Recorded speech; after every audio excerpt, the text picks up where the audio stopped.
You have $1,240,000.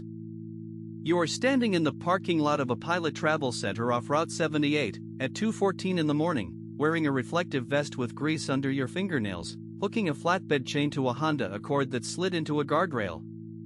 The driver keeps apologizing. You tell them it's fine. You've made this exact motion 11,000 times. Nobody in that parking lot has any idea what your bank statement says. You are 32 years old. You drive a 2009 Mazda 3 with 214,000 miles on it, the same car you bought used from a guy in Bethlehem, Pennsylvania, back when you were 24 and broke and didn't think twice about it. The check engine light has been on for 3 years. It's a sensor issue. You know exactly which sensor because you've looked it up 4 separate times and decided, for separate times, that it's not worth the $80 to fix. You've been riding along in tow trucks since you were 9 years old, sitting shotgun with your dad on calls because your mom worked nights and there was nobody else to watch you. By the time you were 18 you had your own license and your own truck key. Now you're 32, and you've answered 2 a.m. calls for 23 years, and the math on that doesn't surprise anyone who asks, because nobody asks. You live in a 2-bedroom rental outside Allentown that costs $1,340 a month. Your landlord has never raised the rent because you've never once been late. Your closet has 4 flannel shirts, 2 pairs of Carhartt pants, and a suit you've worn to exactly 2 funerals. You eat the same thing for lunch most days, a turkey sandwich from the Wawa on Route 22, the one with the number 4 register that's always faster than number 2. Your co-workers assume you're getting by. One of them, a guy named Frank who's worked the day shift for 6 years, once said, half joking, "At least the truck's paid off," like that was the ceiling of what a tow operator could hope for. You didn't correct him. You never correct anybody. Nobody hides a body under the floorboards of a house like this. There's no floorboard. There's no house, technically, you rent. The money isn't buried. It's just quiet. It sits in a handful of index funds and a retirement account and a brokerage account you check on your phone in the cab of the truck between calls, usually around 3 a.m. when the dispatch radio goes silent for 20 or 30 minutes at a stretch. You are not hiding the money out of shame. You are hiding it because the moment people know, the relationship changes. The moment your cousin knows, he asks for a loan. The moment your ex-girlfriend's brother knows, the one who still owes you $600 from 2019, he stops joking about paying you back and starts explaining why he never will. Money that people know about becomes a conversation. Money nobody knows about stays money. Here's the actual psychology of it, the part nobody wants to say out loud. You don't hide the $1,240,000 because you're modest. You hide it because you watched what happened to Sal. Sal ran the shop 2 towns over. Good mechanic, better guy, won $1,240,000 on a scratch ticket in 2014.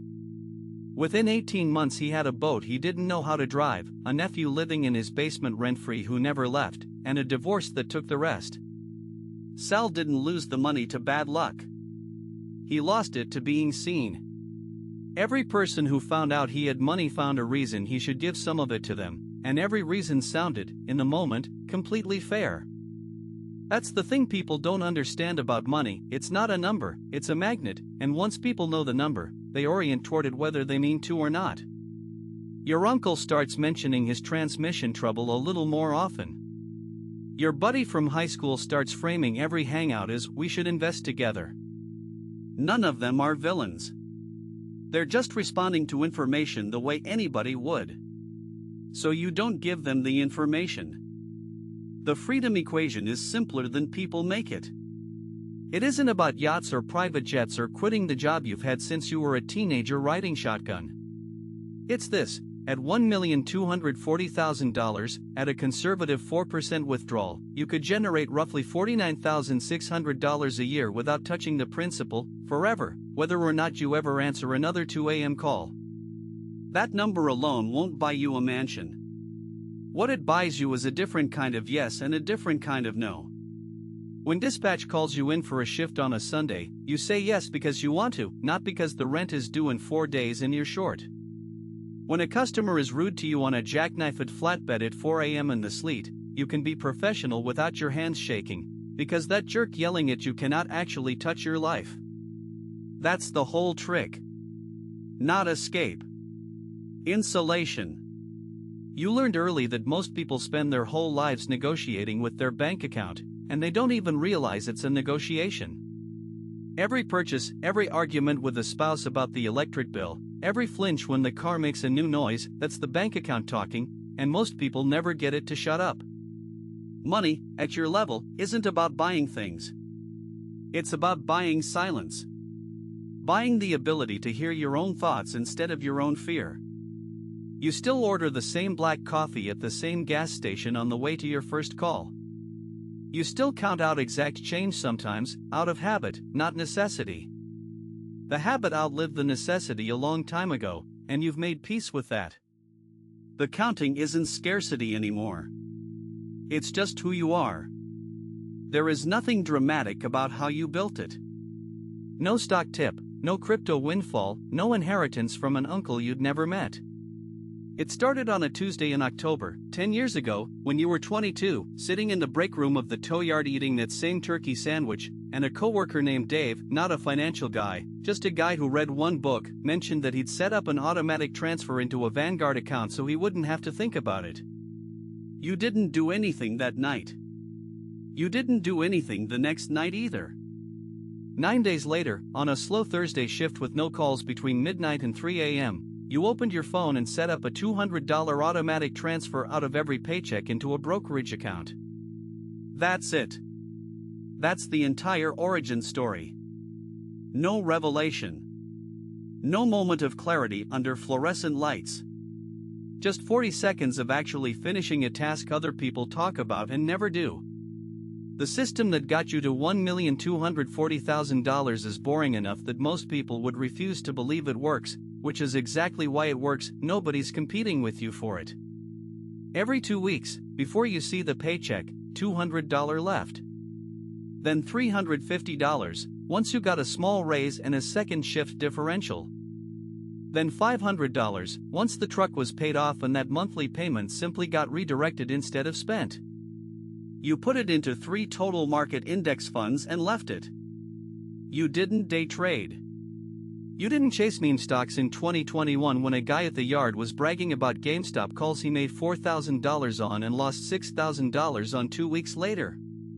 You didn't touch it during the March 2020 crash, when the account dropped by $31,000 in 11 trading days and every financial channel on the TV in the break room was screaming that the world was ending. You looked at the number once, felt your stomach drop, closed the app, and went and did a call in Whitehall Township, a stalled minivan, a mother with 2 kids in car seats, 40-degree rain. By the time you got back to the truck, the market had already moved and there was nothing to do about it anyway. The vehicles were never exotic. A Roth IRA maxed most years, sometimes not $6,000, then $6,500, then $7,000 as the limits crept up. A 401k through the tow company that nobody else in the shop bothered to enroll in passed the match, because most guys figured retirement was something that happened to other people. You put in enough to get the full 3% match and then some. A taxable brokerage account for the overflow. No leverage. No options.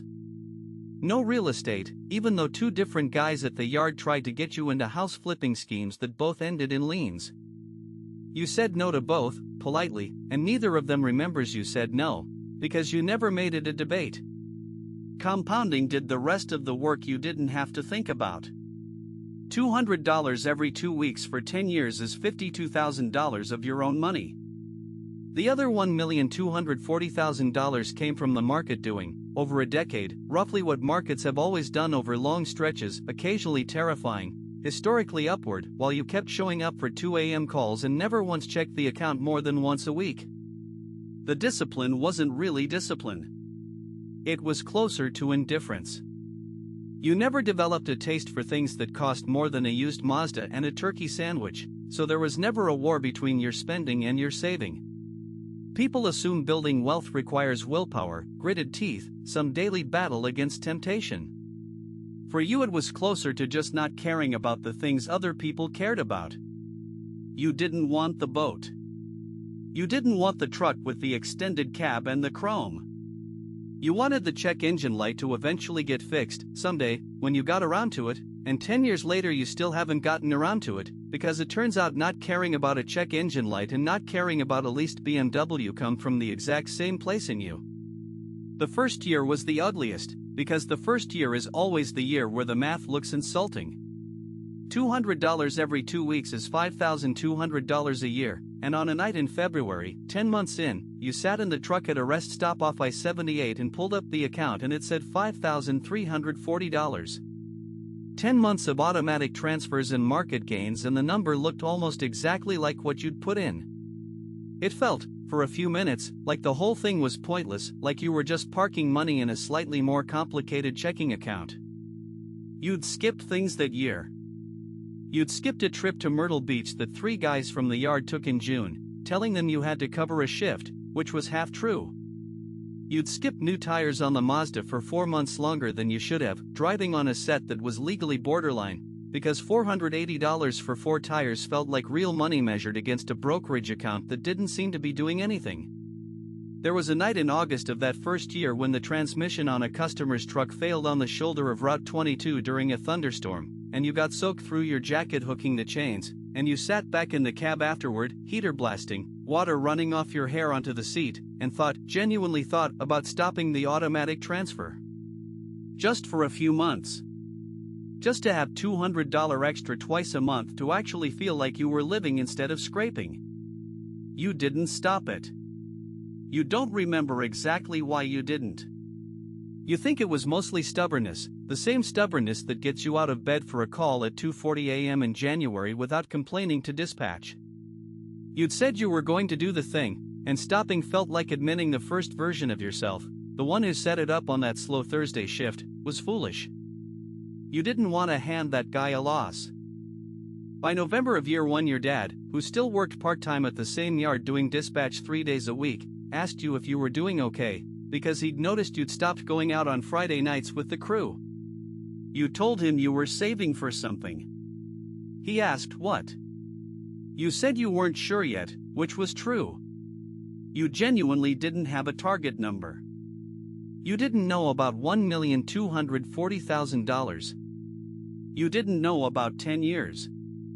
You just knew that the transfer happened whether you thought about it or not, and that not thinking about it was, itself, the whole strategy. The first real milestone came in month 14, not year 1 exactly but close enough that it belongs here. The account crossed $10,000. It took 14 months to make the first $10,000, and it would eventually take 11 days to make the same amount, near the end, on a good week in the market. But you didn't know that yet. At $10,000 you didn't celebrate. You didn't tell anyone. You noted it the way you'd note that a truck's odometer rolled over, and you kept driving. Frank asked you once around that time if you ever thought about getting out of towing, doing something else, and you said not really, because you like knowing exactly what a night was going to require of you. Hook the chain. Check the angle. Winch it up.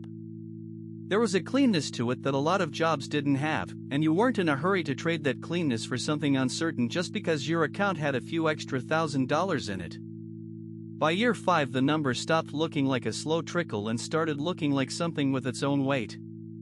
The account crossed $1,240,000 that spring, on a Tuesday, though you didn't notice for 4 days because you weren't checking daily anymore. You'd graduated from checking it out of anxiety to checking it out of mild curiosity, maybe once every 10 days.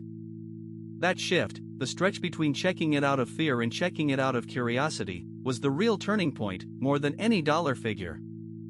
The snowball had started to do something strange. Some months, the market gains alone were larger than your entire paycheck. You remember the first month that happened, March, year 5, the account gained $6,100 in market appreciation on top of the $1,000 you contributed, and your paycheck that month, after taxes, was $5,840. The money had started making more than you did, in a single month, without you doing anything except not selling. Nobody around you noticed a thing changing, because nothing visible changed. You still drove the Mazda, now with 178,000 miles on it. You still ate the turkey sandwich. The only real shift was internal, and it was subtle enough that even you didn't clock it in the moment, a loosening in your shoulders when a customer screamed at you over a $180 tow fee that was clearly listed on the invoice. 5 years earlier, that kind of confrontation would have eaten at you for the rest of the shift.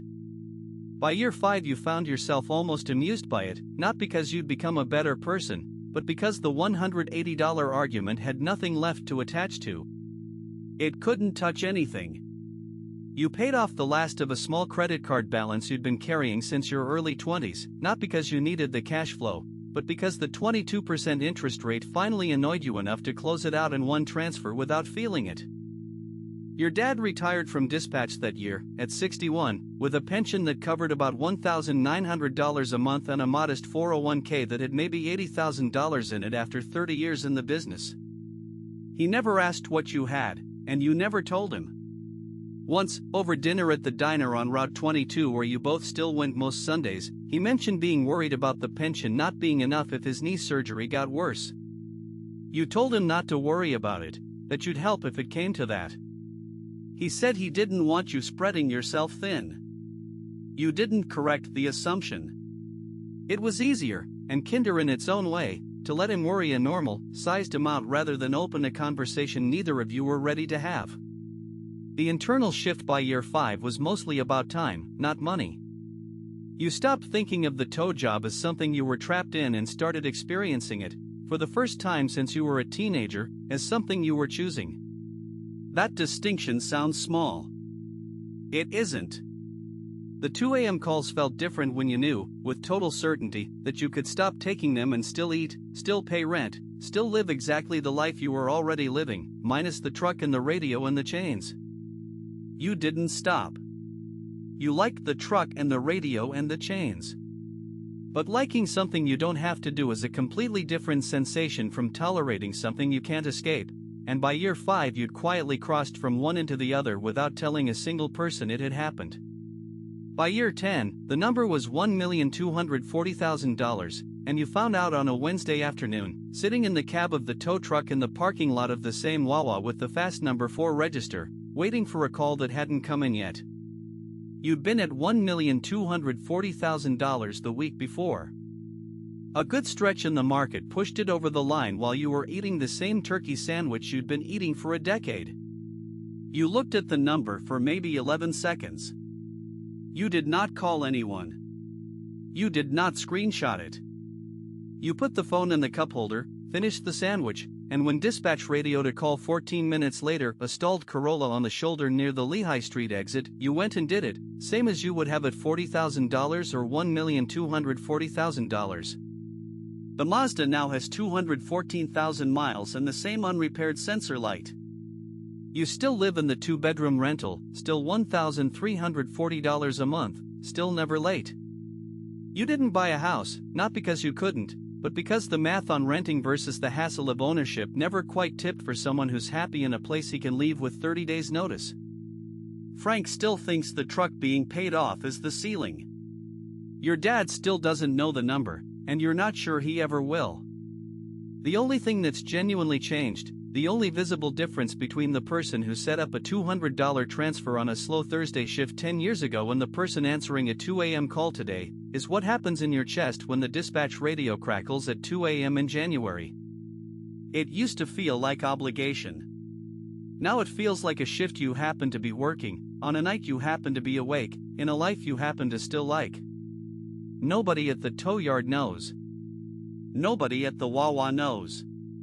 The customer whose Honda Accord you hooked up at 2:14 a.m. tonight doesn't know, and never will, and that's exactly how you want it, because the moment they know, it stops being your money and starts being a conversation. For now, it's just quiet. It's just a number that sits there, compounding, while you hook another chain, check another angle, and drive home before sunrise in a car that's older than some of your coworkers' kids. If this story resonated with you, subscribe. I post a new story every single day. If you want to start investing today, the Robinhood link is in the description. It comes with a free stock. And if you want the weekly letter, the Quiet Wealth letter, that link is there too. See you tomorrow.